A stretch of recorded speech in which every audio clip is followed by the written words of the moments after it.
to the first episode of Not Just Numbers, Honest Conversations with a Financial Advisor and Lawyer. I'm Madison Nomura, and I'm here with Mike Gary, the Financial Advisor and Lawyer. Hi, Maddie. Hey, how you doing? I'm good. How are you? I'm good. Happy Friday. Happy Friday. Are you ready for this after Yeah. all of this? Yes, I'm ready to tackle this. So for listeners, Maddie's been working for about 6 months behind the scenes to get this straightened out. So it looks like we're winging it. This is a lot of work. It's a ton of work, I'll tell you that. It definitely is. It is. It was fun though. It was cool. Yeah. And I think it'll be worth it. Absolutely. Hopefully we'll help some people.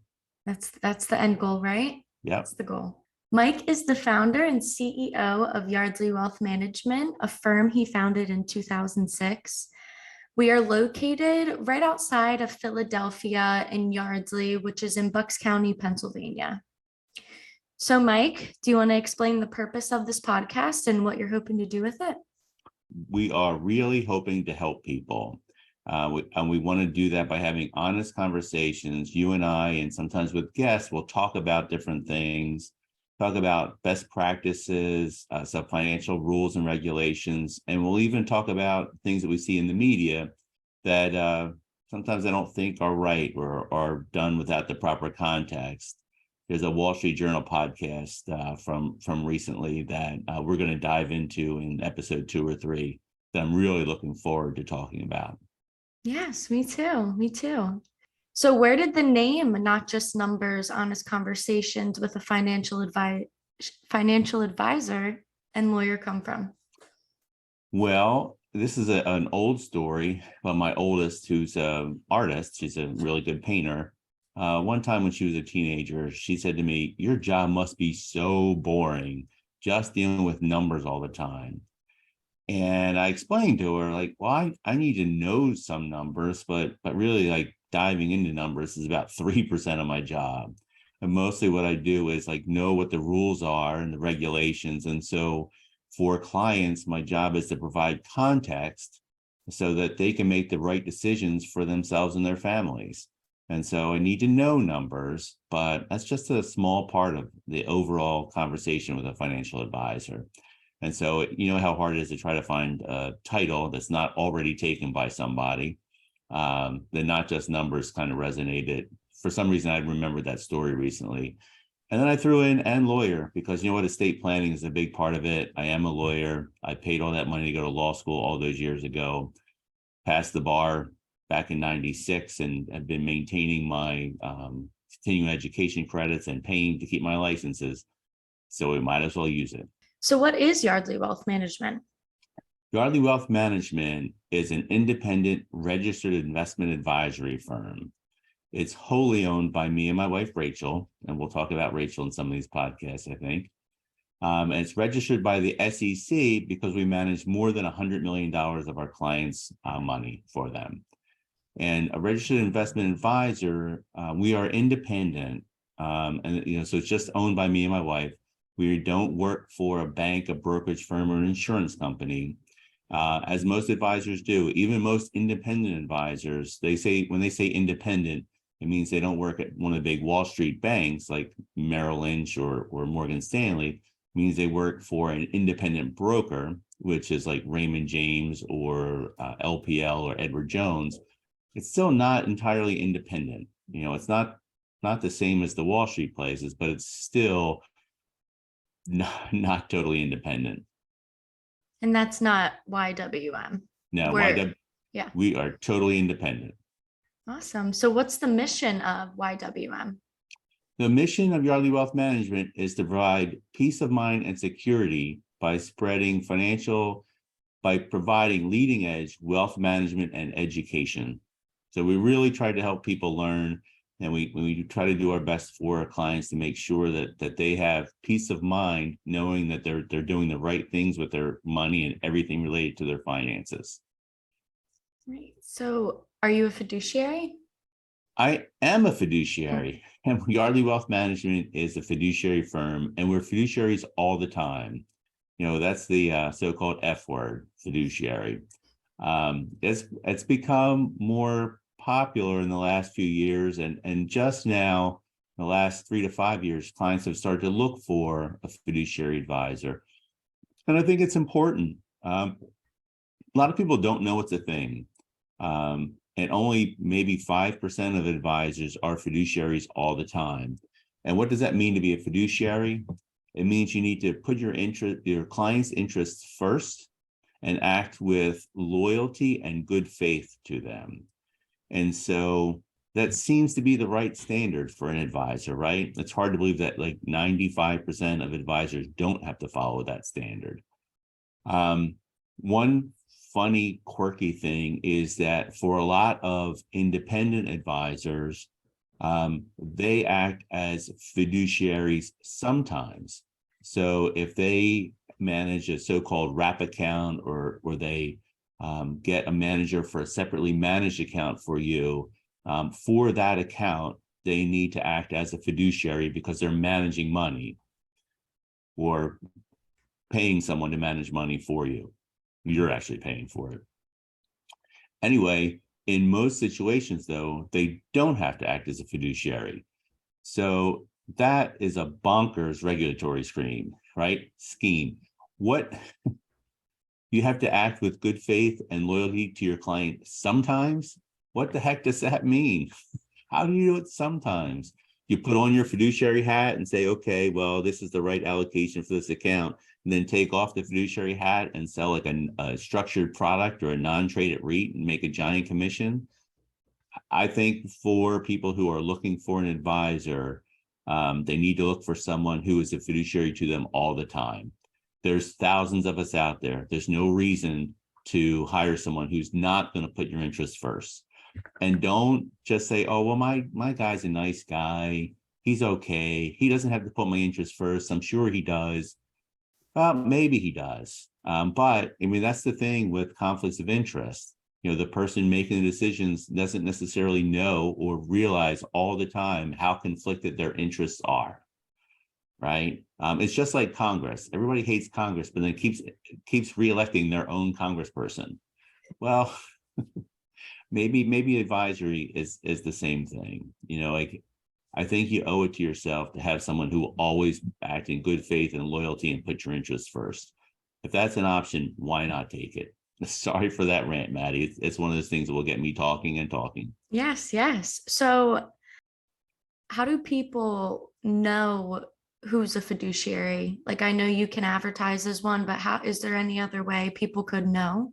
Yeah, so I mean, ask your advisor and ask them to put in writing that they will act as a fiduciary and that they always will. Another way of looking, you know, without asking your advisor is if on their website they have disclaimers for a brokerage company, then they're not acting as a fiduciary. So if it says securities offered by Raymond James or LPL or something in the fine print on their website, then they will not be able to act as a fiduciary. Okay, so how are you compensated for your services? Sure. We charge clients a percentage based on the amount of the money that we manage for them. And that's 1.25% on the first $1 million. And then it gets cheaper above that. It's 1% from 1 to 2.5, 0.8% from 2.5 to 5, and 0.6% above $5 million. And we do that quarterly and in arrears. So the value of somebody's account on March 31st, we do the billing a few days into the next quarter, and the account gets debited for the fee. And we don't make any commissions for anything. So we really do just get paid based on the value of the account. So the value of the account goes up, we make more money. The value of the account goes down, we make less money. But it doesn't matter what we put in the account, we're not going to get paid differently for that. And that's a big difference. That's where the conflict of interest lies. You know, if you go to somebody who's not a fiduciary and they have a choice of selling you something that they'll get a 1% commission for, a 4% commission for, or a 6% commission for, or for a non-traded REIT, maybe a 9 or 10% commission, what do you think they're going to do? You know, they're going to choose the 1% option a lot less than they should. And that's why you need to avoid those conflicts of interest. So how many employees are in YWM? So we currently have 4 full-time employees, and we're looking to hire another advisor. Okay, so the search is on. The search is on. So I want to go back to you going to law school. Tell us about the law firm, Yardley Estate Planning. Sure. So back, Yardley Estate Planning is a law firm. I'm licensed in Pennsylvania and New Jersey. We do mostly legal work for our clients of Yardley Wealth Management and for like people that we know in the neighborhood, friends and relatives of the people who work here. We used to offer services to the public, but we just don't have the capacity to do that anymore. And I started doing that we started the law firm a year after we started Yardley Wealth Management, and that wound up being Yardley Wealth Management was February 10th, 2006. Yardley Estate Planning was May of 2007. And I did that when I realized like 3 different things came together. I went to lunch with my wife's cousin's wife, who's a lawyer, and great lawyer at a great firm in Huntington Valley, and had a conversation with a buddy of mine who said, I don't know why you don't practice, estate planning, because you can, and your clients need it. And so we talked about it, had a different friend look into what the ethical rules, regulations would be, and then decided to do it. And it's helpful, maybe somewhere between 35 and 45% of our clients we've done their estate planning for, and it makes it easy for them so that they don't have to find another person. It's easier to communicate, like updating beneficiaries and trusts and things like that. So it was good advice from Scott all those years ago. I'm glad I did it. Yeah, thank you, Scott. Okay, so thanks, Mike. Now we talked a little bit about your firm. Let's get in the topic for discussion today.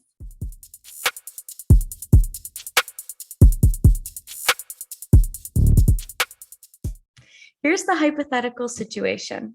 Margaret is a 50-year-old woman who hasn't worked outside of the home for many years. Her husband, Paul, had a high-paying job that allowed Margaret to stay at home and raise their 2 children, one of whom who was still in college.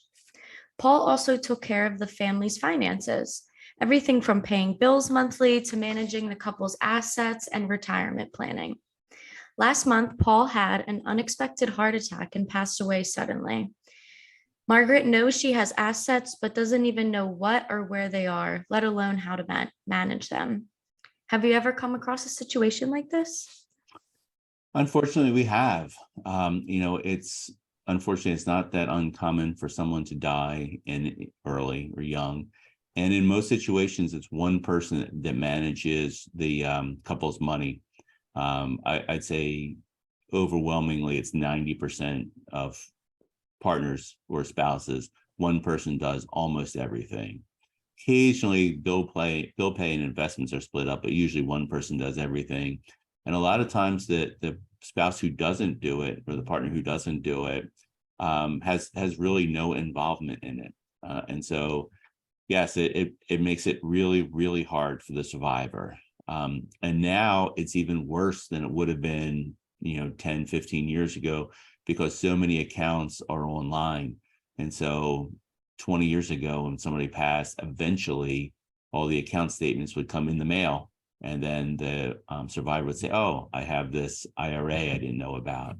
But now the survivor, Margaret would have to make sure that in addition to keeping an eye on the mail, she'd have to be able to get into Paul's email and see like what email comes in. And hopefully he's got like files organized by either account type or by the place where they are, like all their Schwab statements together or what have you. Yeah, it's a hard situation. Yeah, so how can a situation like this be avoided or at least be less tragic? Yeah, so unfortunately, it can't be avoided that somebody would die young, but I really do try to stress to people to have both spouses at least minimally involved. Even if one person does all the day-to-day bill pay and investment management and insurance and everything else, that person really does need to make sure that they include the spouse who doesn't do anything of that sort. And it's common, we split duties in our house. Rachel takes care of the girls. I don't have 800 texts a day from them. um, it's different relationship. We do different things. But a couple of years ago, Rachel and I decided to start doing this together. And so she'll grab a glass of wine and I'll grab a beer, and we'll go through the monthly bills and do them all together. And I have to say, it has been a good thing because, it's hard.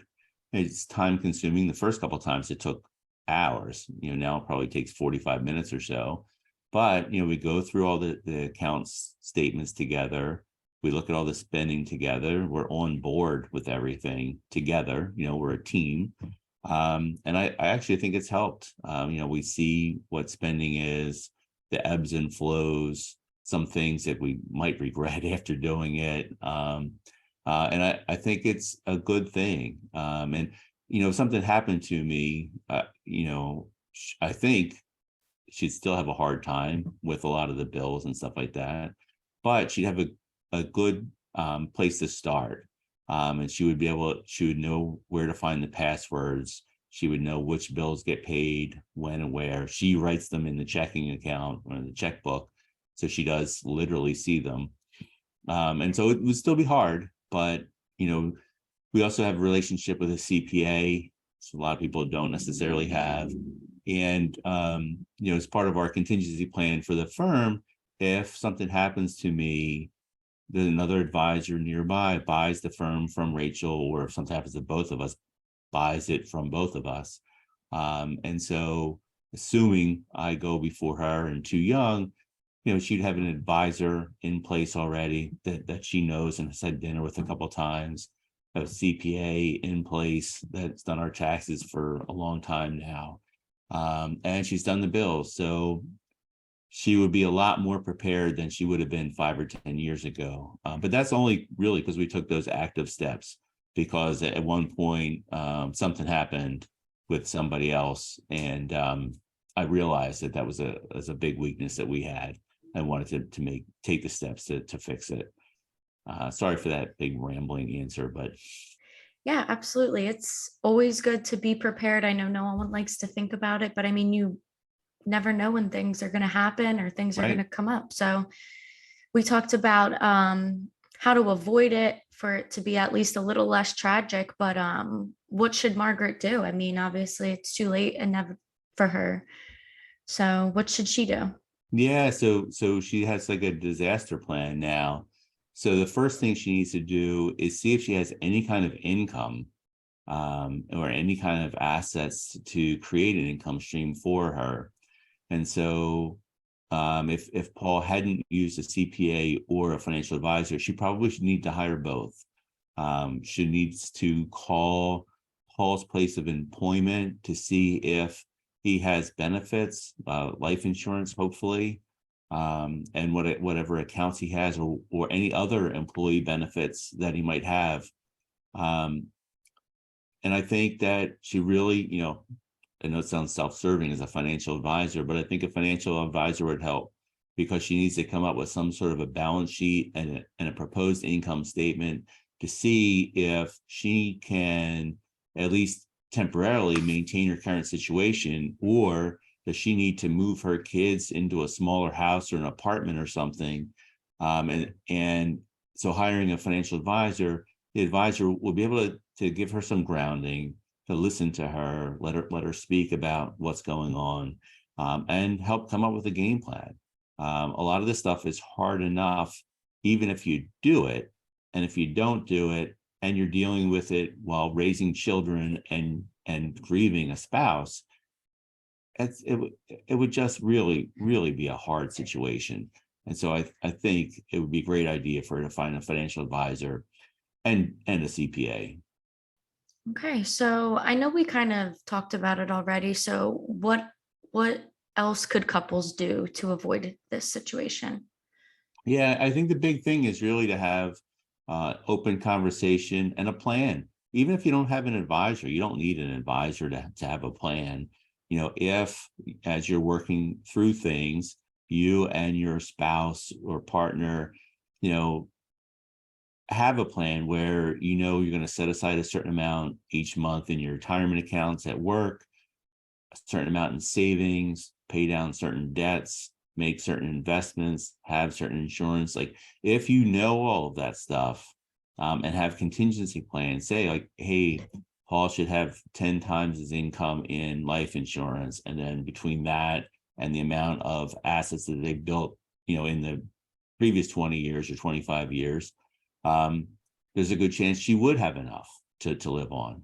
And so, I think it really takes come up with a plan, update it every year or so everybody knows what's going on, and then roll with it. And it will be difficult. It's a hard situation. Life can be hard sometimes. Yes, yes. So for more information on YWM, you can visit our website, yardleywealth.net. You can also follow us on socials at Yardley Wealth Management. This podcast has been produced by myself, Madison Demora, and Mike Gary, with technical and artistic help from Poe Productions.